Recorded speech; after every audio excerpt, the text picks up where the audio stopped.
La dette mondiale vient de franchir un seuil psychologique terrifiant, 300 000 milliards de dollars. C'est un chiffre si colossal qu'il dépasse l'entendement humain. C'est 3 fois la valeur de tout ce que la planète produit en une année. Les États-Unis sont endettés, la Chine est endettée, l'Europe est endettée, même les pays en développement croulent sous les emprunts. Mais face à ce constat, une question d'une logique implacable se pose. Une question que personne n'ose poser de peur de passer pour un idiot. Si tous les pays du monde sont dans le rouge, à qui doit-on cet argent ? Est-ce qu'il existe une banque secrète sur Mars ?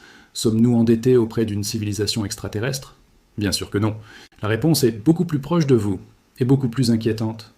Dans cette vidéo, nous allons résoudre le plus grand paradoxe de l'économie moderne. Vous allez découvrir que la dette n'est pas ce que vous croyez. Ce n'est pas un trou dans la caisse, c'est le carburant qui fait tourner le monde. Et surtout, vous allez comprendre pourquoi, sans le savoir, le véritable créancier de cette dette, c'est peut-être vous. Bienvenue dans la mécanique invisible de l'argent. Chapitre 1, l'illusion d'optique, le système fermé. Si vous regardez les compteurs de la dette mondiale, le chiffre donne le vertige. 300 000 milliards de dollars. C'est un 3 suivi de 14 zéros, soit plus de 3 fois la valeur de tout ce que l'humanité produit en une année. Chaque nation, des États-Unis au Japon, en passant par la France, affiche un bilan dans le rouge. L'intuition nous dicte que si tout le monde est emprunteur, il doit forcément y avoir un prêteur quelque part. Un banquier occulte assis sur une montagne d'or qui tient le monde en laisse. C'est la première erreur de raisonnement. La Terre est, économiquement parlant, un système fermé. Nous ne commerçons pas avec Mars et nous n'empruntons pas d'argent à Jupiter. Par conséquent, chaque dollar de dette qui existe sur cette planète est simultanément un dollar de crédit pour quelqu'un d'autre sur cette même planète. C'est une identité comptable, inviolable. Pour chaque passif, dette, inscrit au bilan d'un État, il existe un actif, créance, inscrit au bilan d'une autre entité. Il n'y a pas d'argent qui disparaît comme dans un trou noir, l'argent change simplement de poche. La question « à qui doit-on l'argent ?» a donc une réponse à la fois décevante et fascinante.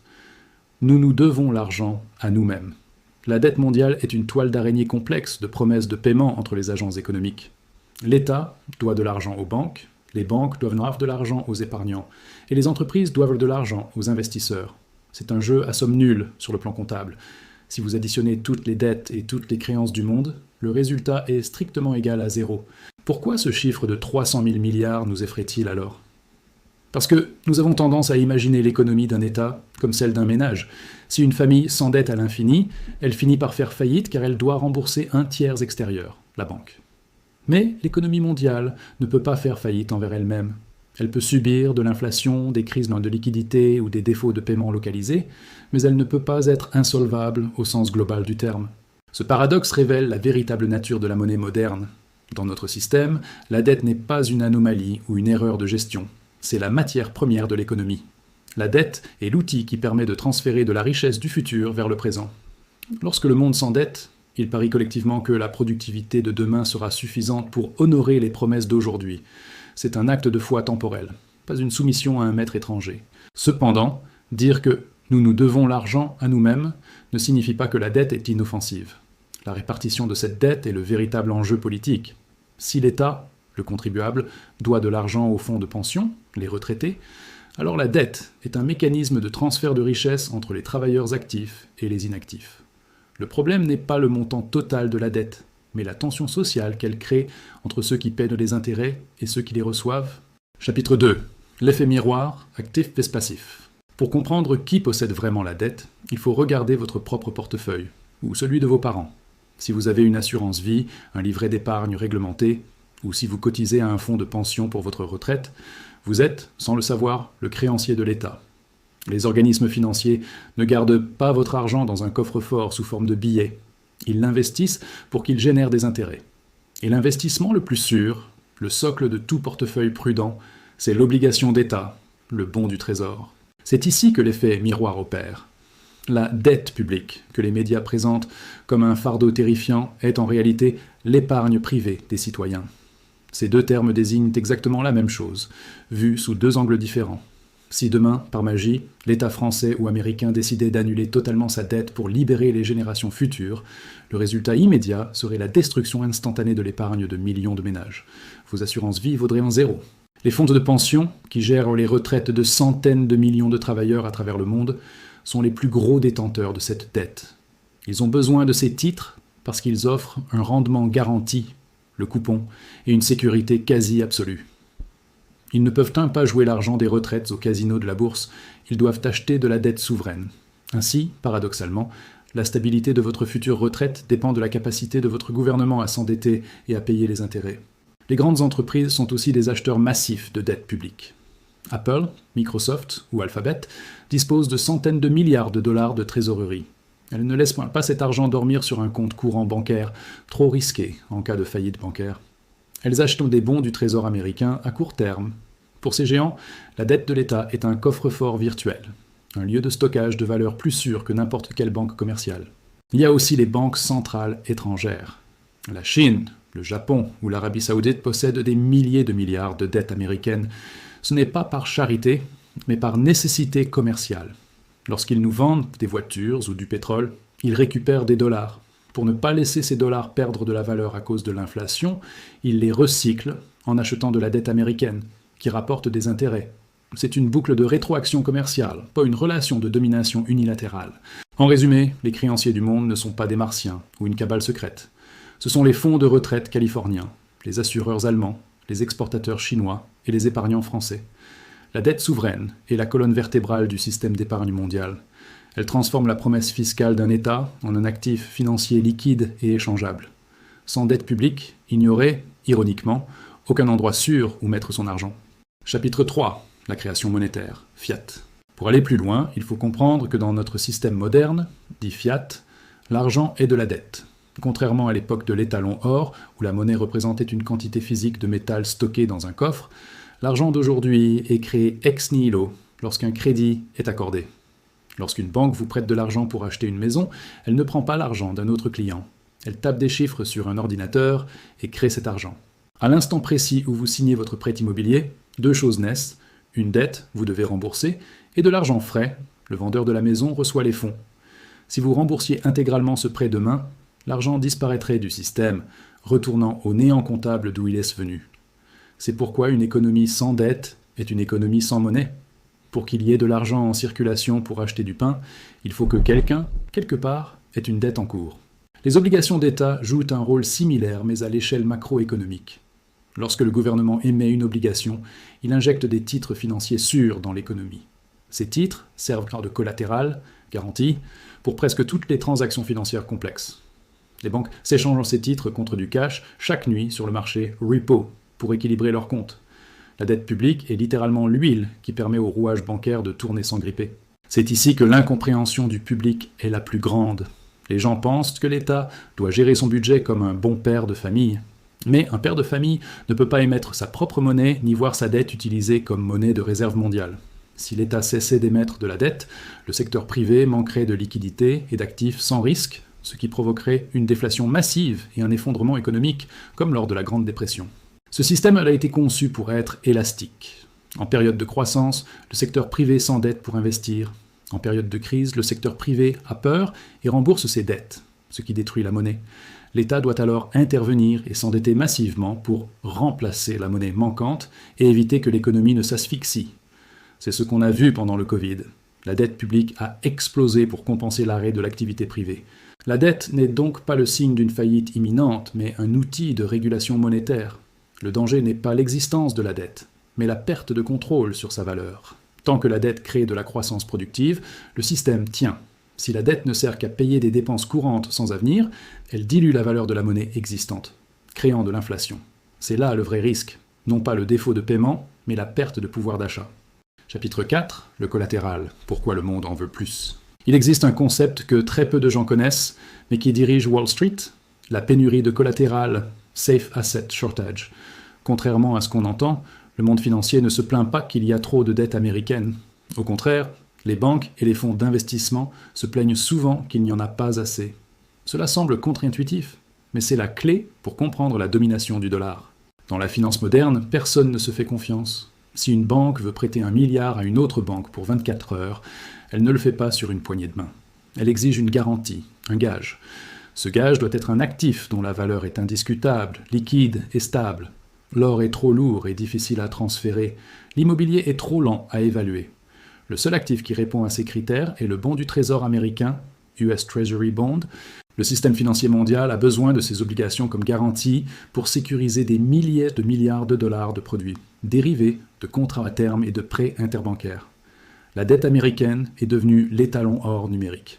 Si les États-Unis arrêtaient d'émettre de la dette, en atteignant l'équilibre budgétaire par exemple, le monde manquerait de garanties. Le commerce mondial ralentirait faute de collatéral pour sécuriser les échanges. C'est ce qu'on appelle le privilège exorbitant. Les États-Unis peuvent s'endetter sans limite apparente parce que le reste du monde a un besoin insatiable de leur dette pour faire fonctionner sa propre finance. C'est une demande structurelle. Même si la Chine critique politiquement les États-Unis, elle a besoin financièrement des obligations américaines pour stabiliser son propre système bancaire et gérer ses réserves de change. Cette soif de safe assets explique pourquoi les taux d'intérêt restent historiquement bas, malgré l'explosion de la dette. La demande pour ces titres est si forte qu'elle compense l'offre massive.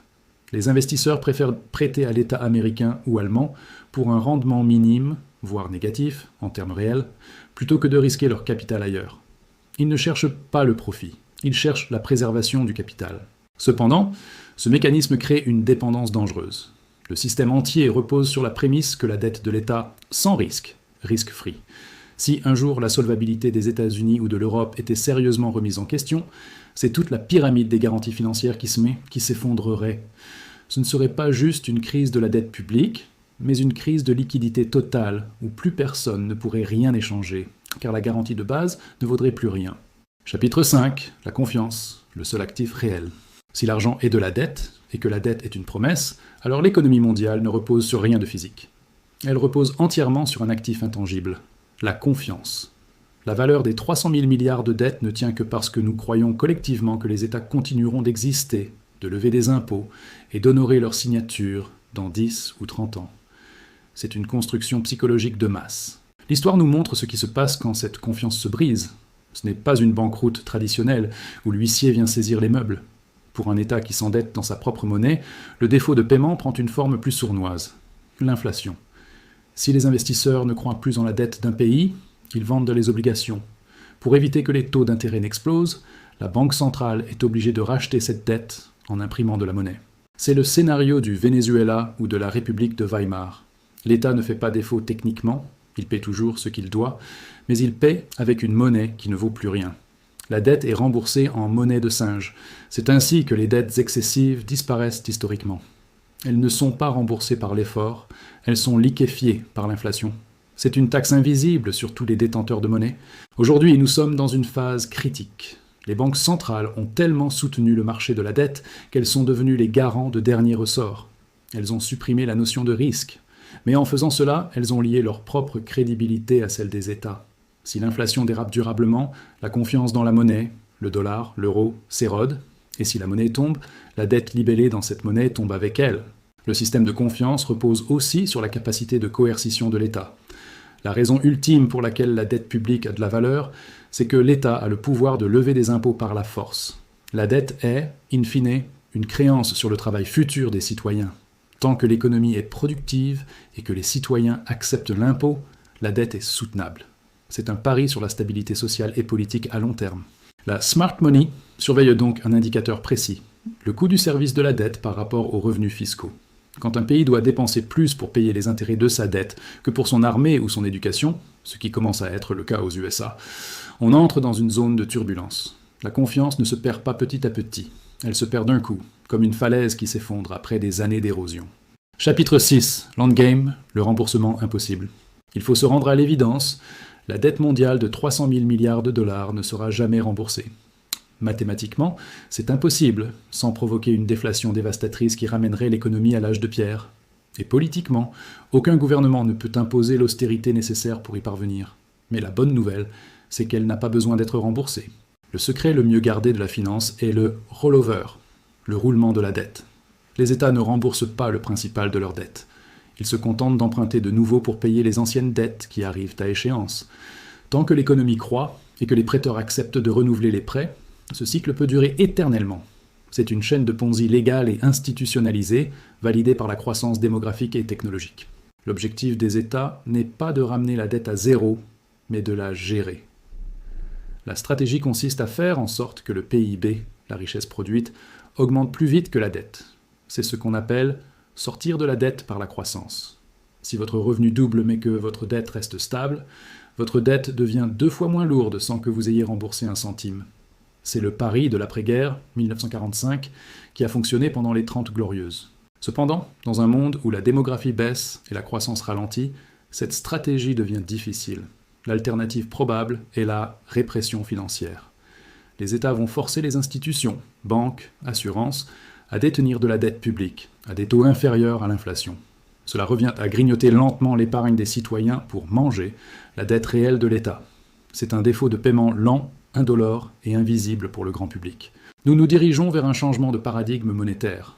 Peut-être l'avènement des monnaies numériques de banque centrale, CBDC, qui permettront un contrôle plus direct sur la masse monétaire, ou une réinitialisation des dettes, jubilées, comme cela s'est fait dans l'Antiquité. Ce qui est sûr, c'est que le système actuel, basé sur une expansion infinie de la dette dans un monde aux ressources finies, devra évoluer. Pour conclure, ne voyez pas la dette comme une épée de Damoclès prête à tomber, mais comme le système nerveux de notre économie. Elle connecte notre présent à notre futur. Le danger n'est pas le chiffre de 300 000 milliards, mais la qualité des promesses qu'il représente. Si nous utilisons cette dette pour construire des infrastructures et innover, c'est un investissement. Si nous l'utilisons pour maintenir un train de vie insoutenable, c'est une faillite différée. La dette est un outil neutre, c'est notre usage qui en fait un poison ou un remède. Nous arrivons au terme de cette enquête. La dette mondiale de 300 000 milliards n'est pas une facture que nos enfants devront payer à une puissance étrangère hostile. C'est un contrat social géant que nous avons passé avec nous-mêmes. C'est la promesse collective que le futur sera plus riche que le présent. Tant que nous continuons à innover, à travailler et à croire en nos institutions, ce château de cartes tiendra debout. Le système n'est pas conçu pour être remboursé un jour. Il est conçu pour rouler éternellement, comme une bicyclette qui ne tombe que si elle s'arrête. Alors, la prochaine fois que vous entendrez un politicien promettre d'annuler la dette, posez-vous la question. Est-il prêt à annuler votre épargne et votre retraite en même temps? Car en économie, rappelez-vous toujours cette règle d'or. La dette de l'État, c'est la richesse des citoyens. Dites-moi en commentaire, pensez-vous que ce système de dette perpétuelle peut durer encore 100 ans, ou sommes-nous à la veille d'une réinitialisation brutale? Le débat est ouvert. Si cette vidéo vous a aidé à voir l'économie autrement, abonnez-vous. Nous continuerons à décrypter ce que les banques ne vous disent pas. À très vite.